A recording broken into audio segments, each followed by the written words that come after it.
Good afternoon, and welcome to Ask the Doc. This is the monthly online show where we give our viewers the opportunity to ask questions of our experts in Alzheimer's disease and related dementias. My name is Dr. Megan Wickbrocht, and I'm the co-host of Ask the Doc. I'm the Associate Director of Education at the University of California, Irvine Institute for Memory Impairments and Neurological Disorders. UCI Mind is part of a national network of Alzheimer's disease research centers that are designated by the National Institute on Aging, which is part of the National Institutes of Health. Today, we're joined by Dr. Lindsay Hofsfield. I've been trying to get Dr. Hofsfield on for a few years. She's agreed to join us today, and she's going to talk about immune function and its role in Alzheimer's disease. Dr. Hofsfield is an associate researcher and lecturer at UCI. She completed her BA in molecular, cellular, and developmental biology at the University of Colorado Boulder. She completed a post-baccalaureate intramural research training award fellowship in prion cell biology at the NIAID, and a Fulbright Scholar Fellowship and PhD in neuroscience at the Medical University of Innsbruck in Austria. She joined UCI in 2015 as a postdoctoral researcher in Dr. Kim Green's lab. Lindsay's research interests have centered on studying the diverse roles of microglia and CNS macrophages in the healthy and diseased mouse brain, in the hopes of developing more effective therapeutic strategies for Alzheimer's disease. In addition to her research, she's also a strong advocate for early onset Alzheimer's disease. And in 2020, she co-founded Youngtimers. This is a nonprofit that provides education and resources for people affected by autosomal dominant Alzheimer's disease. Dr. Hofsfield, thank you for joining us. Thank you so much for having me. It's a pleasure to be here. Yes, let me get rid of that. And to our viewers, thank you for joining us as well. I know you're going to have questions for Dr. Hofsfield. Please type them in the box near the video, and we'll get to them as we can. We have a lot of questions for Dr. Hofsfield. Just remember that whatever you type stays on the internet forever, so keep that in mind. Dr. Hofsfield, we're going to talk today about how the immune system is implicated in Alzheimer's disease. But first, you have a really interesting background. Can you tell us how you became interested in Alzheimer's disease? Of course. So it actually all started with my dad. I was 17 years old at the time. I had just graduated from high school, and my mom sat me down at our kitchen table and told me that my dad was diagnosed with early onset Alzheimer's disease. I was just starting college, so I was in that, really impressionable time where you decide what career you wanted. And I had already developed a really passionate love for science. And so I would sit in on lectures, and whenever somebody talked about the brain or memory, I felt, there was this energy that I just couldn't ignore. And as he got sicker, I just became more, obsessed with this idea of helping him and finding a solution and finding a cure. And I checked out every book in the library, before the internet was a big thing, read every book and was like, I need to figure this out. His disease progressed really quickly, and I wasn't able to save him, but I ended up joining a research lab, in college. So I was 18, 19, in the hopes of, again, not sitting on the sidelines, being in it, fighting, trying to find a cure. And that's what I've been doing the last 21 years. Is I'm still that same girl trying to help her dad, even though he's not here anymore. Help him, help other family members, help other families try to fight against this really devastating disease. Yeah, it seems like you're in your professional life, you're advocating for him and people like him and people like you, and in your personal life too. And we'll talk more about that as we go, but really inspirational. Okay, let's go back to the basics for my own edification. We know that amyloid plaques and tau neurofibrillary tangles play a significant role in the development and progression of Alzheimer's disease, but there's also a lot more to the story. There's quite a bit of research, including research that you've done, that delves into how the immune system may play a critical role. Can we start with the basics? So what is the immune system? Of course. And honestly, I was in college at the time when I first started making the connection between the immune system and Alzheimer's. We'd read about how, bacteria and viruses would invade the body, and then there were these cells that recognized it and tried to get rid of it, and that's kind of what's happening in Alzheimer's. So I'm so glad that we're able to talk about this topic that I really think is so important. So basically, our immune system is our body's defense system against harmful invaders. So that could be bacteria or viruses or toxins. It involves a very complex network of cells and tissues that work together. And as I said, they try to do a couple of different things. They try to identify and first of all, find these harmful invaders.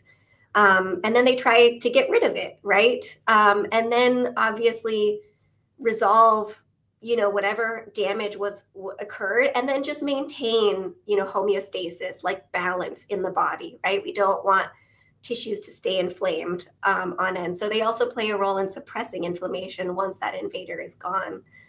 So a classic example of this, if you think about COVID-19, you have white blood cells, in your blood.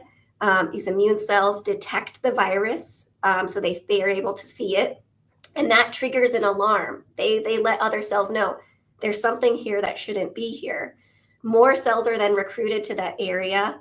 And what we see in our bodies is a fever, something gets swollen or red. That's inflammation at work. And then during that process, we have B cells, which is another type of immune cells that recognize the virus. And what they do is really great is they produce antibodies. And antibodies tag that virus or protein to be destroyed by another immune cell called T cells. And they're really good at clearing stuff, at destroying things. And so that, at a very basic level, is kind of how the immune system works in the body. Great. And then, so the brain is protected by the blood-brain barrier, which from my understanding keeps a lot of foreign bodies out. So why do we need an immune system for the brain? You're right. So the blood-brain barrier is so critical at controlling things like bacteria and viruses that shouldn't enter the brain, because the brain is a very precious tissue in our body. But just like the rest of our body, the brain still needs an immune system to protect itself against infections, to remove waste, to repair damage when something has happened, because things do get past the blood-brain barrier. They're not supposed to, but they do. And so, for example, in meningitis, a virus or bacteria can get past the blood-brain barrier and it'll infect the meninges. And what's different about the brain is that microglia, these are the primary immune cells of the brain, which we can talk about in a bit. Those are the cells in the brain that actually recognize the infection, release the chemical signals to alert the body. Something's here that shouldn't be here. And that includes, T cells and other macrophages that then attack the infection so they can help get rid of it and then repair and restore brain function.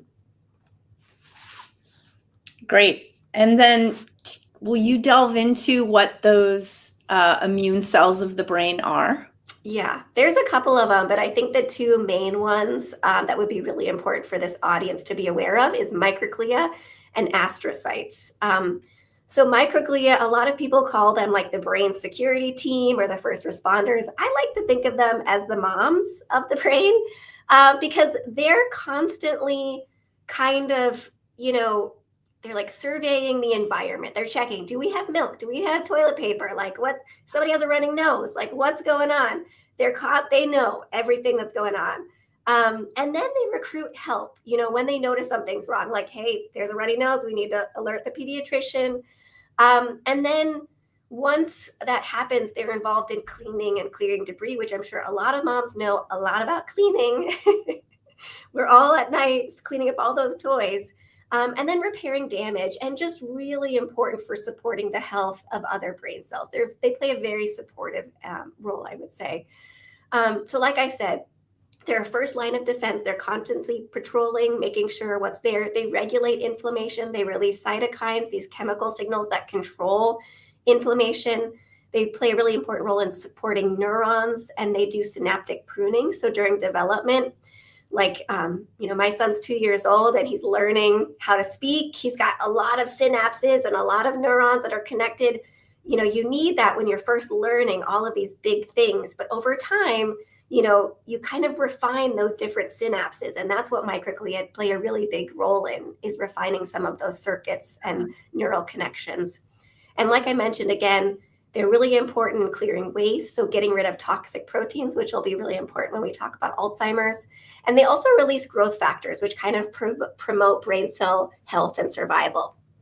So the other cell in the brain are astrocytes. And what they do is they actually help maintain the blood-brain barrier. So this is kind of the gate to the brain. They surround the blood vessels, they kind of reinforce the blood-brain barrier, and they kind of help control what substances can enter the brain. They also play a role in like waste clearance, so getting things out of the brain.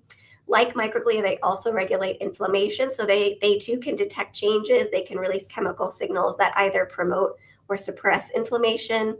And like microglia, they also support neurons and synapses, but in a different context. They provide kind of energy and nutrients to neurons. Also, they get rid of neurotransmitters, which is like really important messengers between neurons to communicate with each other. And they just assist in immune defense. They really play an important role in communicating with microglia so that together they can coordinate a response.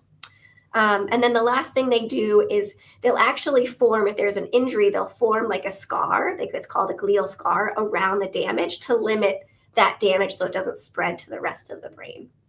Okay, so this is a good segue into Alzheimer's disease, because we're sort of talking about injury. Mm-hmm. In Alzheimer's disease, what happens to microglia and astrocytes? What do you see in Alzheimer's disease? Yeah, well, if you could, I have a slide that we can bring up so people can maybe visualize this. Yeah. And so here on the left, we have a healthy brain, and you can see we have the cell body, which is kind of very small and round. And then we have these projections or processes, kind of like thread-like. These are the things that are kind of reaching out and moving, constantly surveying the environment. And you can see on the right in Alzheimer's disease brain. So these are in mice, but it's very similar to the human. So in this case, amyloid is in green, and microglia are labeled in red. And what you can see is that they look very different. They look angry, they're swollen, they're kind of fragmented, indicating they're maybe dysfunctional in some way. They're activated for sure. And what's also important to notice is that they're surrounding the plaque. And this was actually first noted in Alois Alzheimer, who found and looked at the first Alzheimer's disease case. He in his report, he said there are glial cells surrounding plaques. They also behave differently. So at the beginning, they're surrounding these plaques. What we think is happening is that they're trying to deal with the plaque, but eventually they become activated and chronically activated, which leads to chronic inflammation in the brain. And that process can be very damaging to neurons and synapses. Wow. So just because they're red here doesn't mean they're angry, but it's more the shape and sort of the activity that lets you know that they're chronically activated, they're upset, there's something that's not normal in the way that they function in the state on the right than the picture on the left. Yes, I mean, there's been so many really amazing studies that have recently come out looking at, how microglia actually transition from this state that we're looking at on the left to the one on the right. And there are different stages. I would even say it's probably a spectrum, if we go back to our mom analogy, a mom that's stressed and overwhelmed is not going to be the best and most nurturing. And so that's how I kind of view it, is that in the beginning, they really are trying to deal with it. And over time, there's just that constant accumulation of amyloid, and they just can't get rid of it in a fast enough fashion. And so they're constantly getting these signals continue to be activated, because activation means that you're able to clear it and get rid of it, but you're also then recruiting other cells, and it becomes this kind of vicious cycle. Again, we're still trying to learn exactly what these processes involve and what these cells play, what the roles they play at different stages, because I think they do play different roles at different stages. But that's kind of the way in general we kind of think about it. They initially try to be helpful and may be helpful, but in the end, they're not. Do you also see this type of formation around neurons with tau neurofibrillary tangles? Not as much, but I have to say a lot of our work in mouse models has focused on putting in mutations that cause Alzheimer's disease. And these mutations actually don't cause tau. They only cause amyloid plaque. So a lot of the things that we've learned about microglia involve their response to amyloid. There are studies now in animal models that look at tau and microglia. And what I can tell you is that they do respond. It's different, though. It's not like what we see here.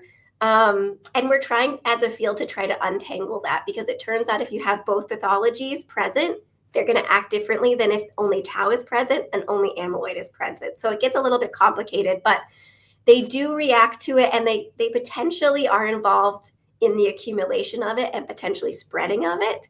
But I think it's too early to tell at this point, or for me to give you a concrete answer of what that looks like. So now going back to you talking about different sort of the spectrum and timing, when in the disease do you start to see changes in microglia or astrocytes? Yeah, that's a great question. So if you click on the next slide, you can kind of visualize how we look at Alzheimer's disease. And there are these kind of lines, right, that kind of start low and then arch up. That first line is amyloid, positivity, or amyloid plaques accumulating. So you can see amyloid plaques are the first things that start to accumulate in the brain. And that happens decades before people experience symptoms. Tau also changes, but after amyloid. And then again, you have this neurodegeneration, which is that blue line, that darker blue line. And then you have cognitive impairment, which is that purple area. And so at the top of this is showing kind of astrocytes. This can also be similar for microglia, because I think the activation or reactivity is kind of similar. You can see in that first kind of quadrant, they're not really reactive. They're fine. There's not much amyloid or plaques. And then you can see there is some plaque accumulation occurring, and they're getting slightly activated. And then as the disease progresses, they're getting more and more activated. And so at the moment, we're still trying to develop the tools to detect these changes in the human brain. In the mouse brain, we can do this a lot more easily. And what we've learned is that these changes are very closely tied to the appearance of amyloid. So very much what this graph shows us here. You don't see the cells reacting prior to amyloid pathology. What I think is really interesting about this is that their response at this point, when they start becoming activated from amyloid, you don't see cognitive impairment at this point, So there's something about amyloid. It doesn't immediately cause memory deficits. It isn't really until tau shows up that we see these cognitive problems. And we don't know if these are microglial related, but I think there's strong evidence that microglia might be playing an important role. And one of the major questions in the field is what happens to these cells between the amyloid plaque formation and tau pathology? And can we stop this? Because we know that the brain can still function with amyloid plaques in it, but not with tau. Very interesting. Now, we talk a lot about the ApoE gene. It's the strongest risk gene that we know of for Alzheimer's disease. How is ApoE related to microglia and Alzheimer's disease? Yeah, that's a great question. So ApoE is like a major carrier for cholesterol and lipids in the brain. And what we know is that different variants of ApoE, so I'm sure people have heard of ApoE4 and ApoE2, and if you have ApoE44, you have an increased risk. So these changes, obviously we know that ApoE4, there's something about it. When its function is altered, that affects Alzheimer's disease risk. And there was a paper out in 2019 that identified a woman in Colombia. She had one of these mutations that causes familial Alzheimer's disease. It was presenilin 1. And in all the rest of her family members, if somebody tested positive for one of these mutations, they got sick in their 40s. What was unique about this woman is that she lived into her 70s with very little cognitive impairment. I think she died with some cognitive impairment, but it wasn't, she lived 30 years symptom-free. So a lot of people wanted to ask, oh my gosh, like how did this woman have this mutation that causes Alzheimer's disease in their 40s and everybody else and not her? And it turns out that she had a mutation in ApoE called Christchurch.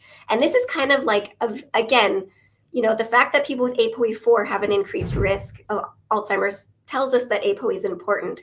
But there's the fact that there was a protective mutation identified in ApoE, again, shows that there's something about ApoE that's really impactful for the disease. And I bring this up because our lab actually recently published a paper looking at the microglial response in mice that have this protective mutation. And it turns out the microglia respond very differently to plaques and to tau when you have this protective mutation. So that kind of tells me we still have to untangle all of this because it's kind of nuanced. It's almost like microglia respond to amyloid very differently than they do to tau. But at the end of the day, I think it tells us that ApoE plays a really central role in how microglia respond to Alzheimer's disease pathologies and really could be at the center of identifying therapeutic targets for this disease. Right. Sounds like there's a lot more work to do, but you and people in your lab have made some important discoveries. Okay, let's talk just briefly about the work that you do and the research that you do, and then I want to move to young timers for a moment. Yeah. So I've been really interested in whether these blood immune cells can actually enter the brain. Because I've always thought, there's something to it. And there's been this big debate in the field about how there's all these questions about how microglia respond, right, to pathologies. And there's been this big debate in the field how microglia respond differently. Like why do they respond differently? And I've thought for a long time that a big part of the reason that we don't understand this is the fact that these aren't microglia that are surrounding plaques, that these are actually monocytes, that these are cells coming from the blood, past the blood-brain barrier and enter the brain. And so for the last few years, I've actually been working on a project to understand how this could be happening. How can these cells in the blood get into the brain, and how can they then look so much like microglia that nobody can tell the difference? And so we're working on a paper right now that has actually identified a new route that these cells use to enter the brain. And this is kind of the first discovery of this like kind of very specific neuroanatomical route that these cells can use. So we're really excited about what this could mean for future studies. Yeah, what could this mean, or is this a topic for another episode? I mean, I think at a very basic level, what's important to me is how can we translate it for human disease? First of all, understanding basic biology is just so essential.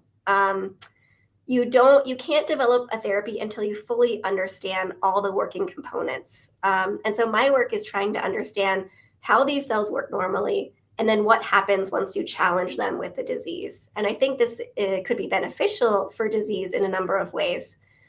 First, if you understand what types of cells actually surround plaques, we can develop better therapies that help them function better, right? And if these cells are dysfunctional, so they're not functioning properly, maybe we can develop tools that teach them how to work better or replace them with other cells that work better. And then a third way is probably dependent. It's dependent on the disease, but in some cases, this type of infiltration into the brain isn't good. And so, knowing where the route is, we can look at what are the signals that induce that type of infiltration and inhibit that inhibit those cells from coming into the brain if they shouldn't be there. Great. Okay, I want to shift now and talk about a project that's close to your heart. Can you tell us about Young Timers and your work with familial Alzheimer's disease? Of course. So Young Timers is a U.S. 501c3 nonprofit, and it basically supports families who are facing familial Alzheimer's disease. This is also known as early onset familial Alzheimer's disease, autosomal dominant Alzheimer's disease, dominantly inherited Alzheimer's disease. We have a lot of names, basically the same disease. Why this is important, because this group is really crucial for research. All of the animal models, the majority of animal models that study Alzheimer's disease use mutations from these families, and that's the only way that we've been able to understand how the disease works. They've also helped us, they participate in trials, and they've helped us understand what are the early changes in the brain, like what are changes in the blood, what are changes in the CSF that can help us first identify Alzheimer's before symptoms are there. So these are called biomarkers. They've been really critical to develop those. And they've also played a really important role in testing potential treatments for Alzheimer's disease. Right. So what are sort of the differing concerns or protections that need to be in place for families who have early onset familial Alzheimer's disease in their family? Yeah, well, I think what's really important to first just say is that it's a very rare inherited form of the disease, and it typically affects people in their 40s and 50s. And so that means that it's a younger age than most Alzheimer's disease cases. So it's striking people while they're still working and financially supporting families. So that's a very unique situation. The other thing is parenting and family dynamics. So you often have young children or teenagers that then must cope with their parents' decline. And there's a unique support that's needed for children who are facing that emotional distress of losing a parent. What I want to mention too is that this disease is caused by mutations, and it's passed down in an autosomal dominant manner. That means that if a parent has a mutation, they have a 50% chance of passing it on to their children. So not only are these children facing losing their parent, they're also facing the risk of inheriting the disease themselves. So it's very, very unique support that this population needs. There's also genetic psychological burden. So a lot of people, know that they're at risk, and they have to kind of decide whether they want to undergo genetic testing. Do they want to know that they're going to get sick in their 40s? That's a huge question to ask. There is some evidence that this community faces a faster decline in disease, and that there's just a lack of an awareness. So a lot of neurologists, not that they're not great neurologists, but they've never heard of this disease, and so they can't imagine somebody in their 40s getting Alzheimer's disease. So a lot of families face misdiagnosis or just delayed support. And then we also provide a lot of guidance on clinical trial participation, because we recognize just the critical importance of this population. I mean, these are people who are really young. You don't have any comorbidities. They know they're going to get Alzheimer's, and they're uniquely positioned to take a drug before symptoms, set in, and really test the amyloid hypothesis, which is like, if we stop amyloid, can we stop the disease? Mm-hmm. So now, if people want to get involved with Young Timers, what's the best way for them to get involved? How can they advocate, support? What do people do? Mm-hmm. Yeah, I think that they can go to our website, and if you want to pull up the slide, Sure. for people to reference, our website is www.youngtimers.org, or they can reach out to me directly. we have a lot of really promising advances in the field, which we're really excited about. So if people want to learn more about that, I'd be happy to have a discussion about that. Yeah, I know we're running out of time, but can you briefly tell us maybe what some of those advances are? Yeah, so there's actually people in these trials, they're taking amyloid targeting therapies like gantenerumab or lecanemab, who are actually living symptom-free well past their family's age of onset. So these are people who know they should get sick at 45 and they're not sick. That's really exciting. There's trials where people are getting combinational therapies. So they're taking amyloid and tau to see if, again, I believe we're probably going to need a cocktail if we're really going to find something that improves, outlook for families facing Alzheimer's, and that amyloid and tau would be critical. And then they're also running a primary prevention trial, which is treating people, decades before symptom onset. So going as early as possible, as soon as amyloid starts trying to treat, so that you can prevent the disease from even happening. That's so exciting. It's great to hear. Yeah, it'll be important to see sort of where we go in the next few years, and whether we can develop a prevention or be able to slow the disease even more in this population. Yeah, and I think it's important to note, like, all of this is going to be translatable to people with sporadic Alzheimer's disease. What's just very unique is that we can test these drugs in these people now, but the hope is that once we verified that these drugs work in this population, we know it'll work for sporadic Alzheimer's disease. Yeah. Okay, we are running out of time, but where can we learn more about your research? Well, hopefully I'll have a paper coming out soon, so you can read about it there. I don't know if people are familiar with PubMed. They can Google it. That's where all of peer-reviewed research articles are housed. You can type in my name. If you're interested in gut microbiome, you can type that in. You can learn all about the research that's being done. It's pretty technical. So, I don't know if UCI Mind might do a highlight on the paper that's coming out, which we can talk about. Doing that. And then I would also recommend, there's a good place, not just for my research, but just if people are interested in learning about the latest Alzheimer's disease advances, I would encourage them to look at Alz Forum. That's a really great site to learn about what's happening in the field, what researchers are really excited about. It is a little bit more technical, but I think if people are passionate enough, motivated enough to read about this, then it should be a great place for them to do that.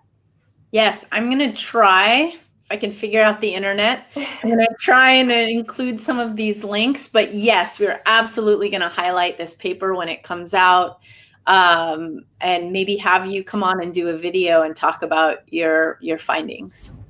Yeah, I'd be happy to do that. Great. Dr. Hofsfield, thank you so much for joining me. It was a pleasure to be here. Thank you so much for having me. Yeah.